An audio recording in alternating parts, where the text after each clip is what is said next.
വെള്ളമില്ലാതെ ഇവിടെ ഒന്നും ശേഷിക്കുകയില്ല. ഒരിക്കലും ഒരു തുള്ളി വെള്ളം പോലും പാഴാക്കരുത്.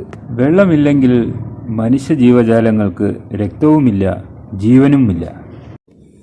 നിങ്ങൾ ജലം മലിനമാക്കുന്നുവെങ്കിൽ നിങ്ങളുടെ ജീവിതത്തെയും മലിനമാക്കുന്നു. അതിനാൽ ശുദ്ധീകരിക്കൂ, നാളേക്ക് ശുദ്ധജലം കുടിക്കാം. ജലത്തിൻ്റെ ദുരുപയോഗം ചോർച്ചയും ഒഴിവാക്കൂ. വരും തലമുറയ്ക്കായി ജലം ശേഖരിക്കൂ. ജലം നിങ്ങളുടെ ജീവിതത്തിലെ ഉറ്റ ചങ്ങാതിയാണ്. നാളേക്കായി ജലം ശേഖരിക്കൂ.